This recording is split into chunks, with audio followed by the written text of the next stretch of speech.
Students, कैसे हैं आप सब बहुत अच्छे होंगे। आज हम लेसन 11 के चैप्टर फर्स्ट के बारे में डिस्कस करेंगे, जिसका नाम है परिचय मानव पारिस्थितिकी और परिवार विज्ञान। आपको एक चीज़ और बता दूं कि लास्ट ईयर से इसका नाम मानव पारिस्थितिकी और परिवार विज्ञान, गृह विज्ञान की जगह मानव पारिस्थितिकी और परिवार विज्ञान हो गया है। तो सबसे पहले हम यही जानेंगे कि मानव पारिस्थितिकी और परिवार विज्ञान क्या होता है। फर्स्ट क्वेश्चन, मानव पारिस्थितिकी और परिवार विज्ञान क्या है। मानव पारिस्थितिकी यह जीव विज्ञान की वह शाखा है जिसमें जीवधारियां और उनके पर्यावरण का आपसी संबंध का अध्ययन किया जाता है। जीवधारियां जितने भी इस धरती पर जन्म लिया है, जीव, जानवर, जंतु, पेड़ पौधे, वो सब जीवधारियां, उनका पर्यावरण के साथ संबंध, क्योंकि सबका संबंध होता है पर्यावरण के साथ डायरेक्टली और इनडायरेक्टली। तो उन सब के बारे में जो हम अध्ययन करेंगे वो होता है पारिस्थितिकी। बट मानव पारिस्थितिकी है तो सिर्फ मनुष्य का पर्यावरण के साथ जो संबंध है उसका अध्ययन किया जाएगा मानव पारिस्थितिकी में। सेकंड क्वेश्चन, परिवार विज्ञान, व्यक्ति के परिवार व उसके सामाजिक संबंधों का विज्ञान। जैसे परिवार लगभग सभी व्यक्तियों के जीवन का सबसे महत्वपूर्ण केंद्र है। परिवार में ही बच्चे का पालन पोषण किया जाता है, जिससे वह भविष्य में एक वयस्क के रूप में अपना स्वयं की पहचान बनाकर उसे अधिक विकसित कर सकता है। क्वेश्चन नंबर 2, क्या आप सहमत हैं कि किशोरावस्था एक व्यक्ति का जीवन का निर्णायक मोड़ है? जी हाँ। सबसे पहले मैं आपको ये बताऊंगी कि किशोरावस्था क्या होती है। ये एक ऐसी अवस्था है जो 12 वर्ष से 19 वर्ष तक की अवस्था होती है।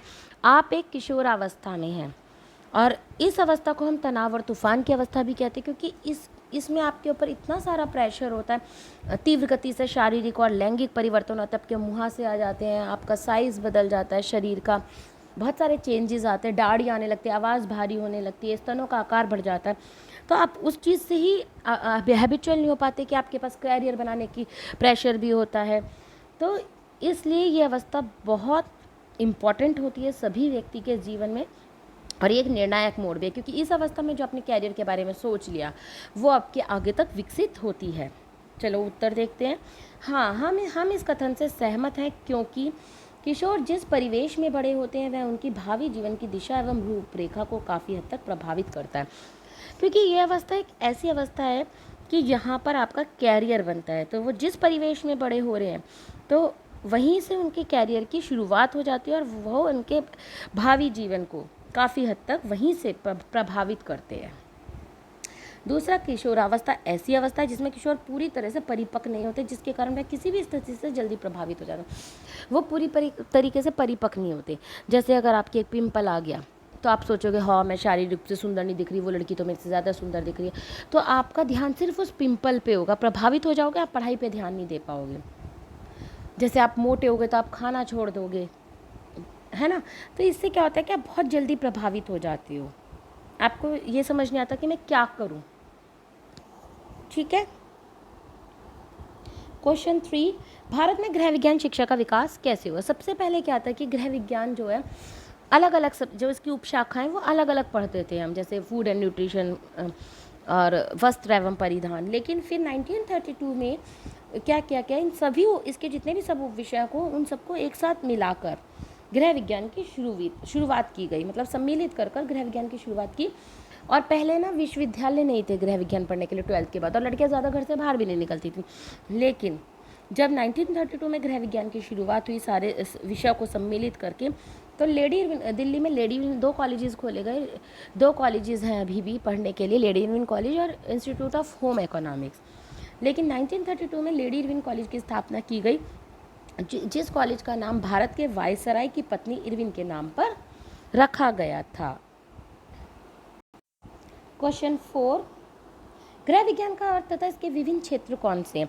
सबसे पहले गृह विज्ञान का शाब्दिक अर्थ क्या होता है। गृह विज्ञान का शाब्दिक अर्थ है घर से संबंधित विज्ञान। ठीक है। गृह विज्ञान कला और विज्ञान का समावेश है, मतलब इसमें दोनों चीज़ मिली हुई है। जैसे आप घर में कहोगे मेरे पास गृह विज्ञान, वो कहेंगे सिर्फ घर से खाना बनाने से रिलेटेड है, लेकिन नहीं, इसमें कला और विज्ञान का समावेश है। हम जैसे जैसे पढ़ेंगे वैसे वैसे आपको समझ में आएगा कि कैसे समावेश है, जिससे व्यक्ति अपने परिवार के लिए, देश के लिए, विश्व के लिए सही प्रकार से जीने के लिए प्रेरित करता है।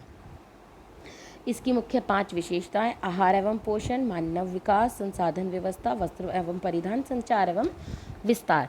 अब पहले मैं आपको इसके एग्जाम्पल्स बताती हूँ कि गृह विज्ञान, कला और विज्ञान का समावेश कैसे। एक एग्जाम्पल देती हूँ, जैसे इसकी हमने उपशाखा पढ़ी है आहार एवं पोषण। तो आहार एवं जैसे आहार एवं पोषण है, तो इसमें क्या करेंगे हम, तो जैसे हमने आहार एवं पोषण में आहार के विभिन्न पोषण तत्वों की संरचना पढ़ी, कितनी दैनिक आवश्यकता देनी चाहिए, कोई बीमार आदमी हो गया तो उसे कौन से पोषक तत्व देने चाहिए, तो ये सब विज्ञान में आता है। लेकिन भोजन को कैसे आकर्षक ढंग से पकाया जाए या परोसा जाए, ये सब कला के अंतर्गत आता है। एक एग्जाम्पल और दे देती हूँ, वस्त्र और परिधान का। जब हम पढ़ेंगे कि कौन सा कपड़ा किस तंतुओं से मिलकर बना है या उसमें कौन सा गुण है, तो वो विज्ञान के अंतर्गत आता है। लेकिन उसे आकर्षक दिखने के लिए कौन सा वस्त्र लगाना है, कौन सा रंग लगाना है, कौन सा डिज़ाइन लगाना है, ये कला के अंतर्गत आता है। समझ में आ गया कला और विज्ञान का समावेश कैसे है? ठीक है। नाउ नेक्स्ट क्वेश्चन है क्वेश्चन नंबर 5, गृह विज्ञान लाभकारी क्यों है? क्योंकि गृह विज्ञान, कोई भी व्यक्ति अपने जीवन को सुखद तथा जीवन स्तर को ऊंचा उठाने के लिए गृह विज्ञान बहुत लाभकारी है। कैसे? एक एग्जांपल देती हूँ मैं आपको। हम इसमें पढ़ते हैं कि हमें अपना कोई भी काम करना चाहिए तो बजट बनाकर करना चाहिए। बजट बनाने से क्या फ़ायदे हैं? एक तो हमारी सेविंग होती है, उन सेविंग को हम फ्यूचर में सेव कर सकते हैं। फ्यूचर में सेव करेंगे तो उससे क्या होगा, जब फ्यूचर में हम उसे सेव करेंगे तो हमारे को जैसे गाड़ी की ज़रूरत है या बच्चों को पढ़ाने के लिए ज़रूरत है या शादी में ज़रूरत है, घर खरीदा है, तो हम वहाँ पे यूज़ कर सकते हैं। तो उससे क्या होगा, जीवन स्तर हमारा ऊंचा उठ सकता है और जीवन सुखद रहेगा। जब हमें कोई परेशानी नहीं होगी तो हम हमेशा खुश रहेंगे। क्वेश्चन नंबर 6, गृह विज्ञान का महत्व बताइए। व्यक्ति के संपूर्ण विकास में सहायक होता है। पहला है, व्यक्ति के संपूर्ण विकास में सहायक होता है। कैसे? देखिए, संपूर्ण विकास में जैसे हमने ये पढ़ा, इसकी जो उपशाखा है, जैसे आहार एवं पोषण पढ़ा, तो हमें पता चलेगा कोई बीमार व्यक्ति है तो उसको किस तरह का खाना दें कि बीमारी ठीक हो जाए, या कपड़े किस तरीके से पहनाए, अगर मोटा है तो इस तरीके से कपड़े पहनाए कि वो पतला दिखने लगे। तो इस तरीके से संपूर्ण विकास होता है।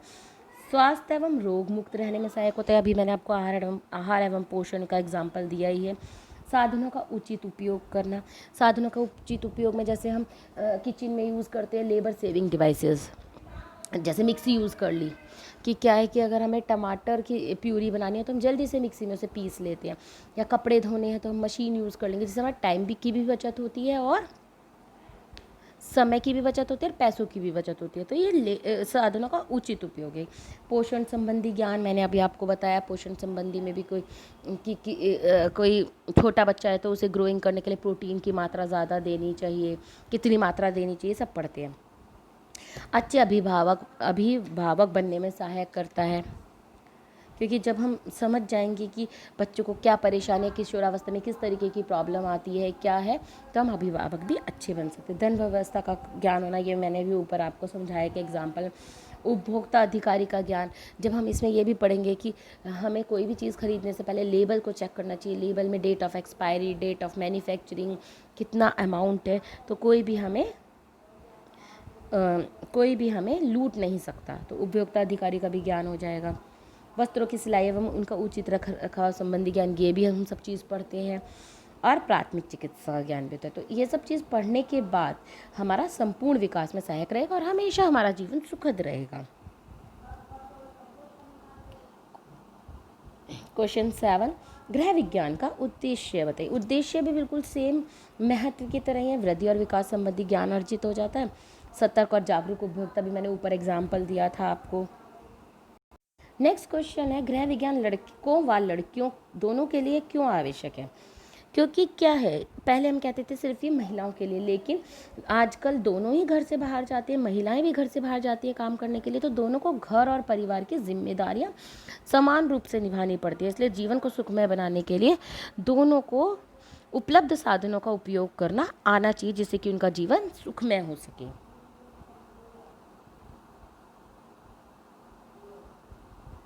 क्वेश्चन 9, रोजगार अवस्थाएं कौन कौन सी है? देखो, हमने पढ़े अभी उप विषय होते हैं गृह विज्ञान के।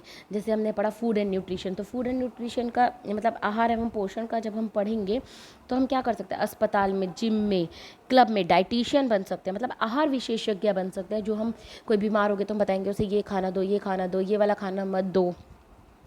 दूसरा है आप फैशन डिज़ाइनर, जब आपको कपड़ों का ज्ञान हो जाएगा तो आप फैशन डिज़ाइनर बन सकते हैं। स्कूल व कॉलेज में शिक्षक बन सकते हैं, लेक्चरार बन सकते हैं, होटल में शेफ़ के रूप में कार्य कर सकते हैं, अनुसंधानकर्ता रिसर्चर बन सकते हैं। क्रैच में सुपरवाइज़र, क्रैच होते हैं जो बच्चों की देख रेख करते हैं, जैसे जिसके मम्मी पापा बाहर जा रहे हैं, उन्हें देख रेख करने के लिए उनके अम्मा बाबा नहीं हैं, तो वो क्रैच में छोड़ते हैं जहाँ पे बच्चों की देख रेख की जाती है। नाउ लास्ट क्वेश्चन है आपका, कुछ महिलाओं के नाम बताओ जिन्होंने भारत में सर्वप्रथम गृह विज्ञान में महाविद्यालय आरंभ किए। तो एक है सरोजनी नायडू, कमला देवी चट्टोपाध्याय, राजकुमारी अमृता कौर और लेडी डोरोथी इरविन। तो ये आपके कुछ हैं। आशा है कि आपको ये चैप्टर 1 समझ में आ गया होगा। अगर आपको कुछ भी प्रॉब्लम है तो आप कमेंट बॉक्स में डाल दीजिए, मैं आपकी प्रॉब्लम को सॉल्व करूँगी। अब इसके कुछ बहुविकल्पीय प्रश्न उत्तर देख लेते हैं, क्योंकि आपके 15 मार्क्स के आएंगे। तो हम देखते हैं, मानव पारिस्थितिकी विज्ञान में से किसका विज्ञान है? हमने भी पढ़ा है, किसका विज्ञान है बताओ? परिस्थितियों का विज्ञान, मनुष्य की आदतों का विज्ञान, पारस्परिक अंतःक्रिया का विज्ञान या जीवन मूल्यों के में संतुलन का विज्ञान। ये होगा आपका पारस्परिक अंतःक्रियाओं का विज्ञान। ठीक है, इसका विज्ञान होगा। सेकंड क्वेश्चन है, गृह विज्ञान विषय निम्न में से किसका संगम है? अभी हमने पढ़ा था किसका संगम है? कला और विज्ञान का संगम है। गृह विज्ञान शिक्षा का क्षेत्र अत्यंत, अभी हमने पढ़ा है, बोलो, विस्तृत है। गृह विज्ञान शिक्षा का उद्देश्य व्यक्ति के जीवन को अर्थपूर्ण बनाना है, साधनों सेवाओं में सुधार लाना, उपयुक्त सभी। गृह विज्ञान एक व्यक्ति के निम्न में सहायता करता है, उपयुक्त सभी, क्योंकि हमने अभी पीछे पढ़े हैं तो सब में ही सहायता करता है।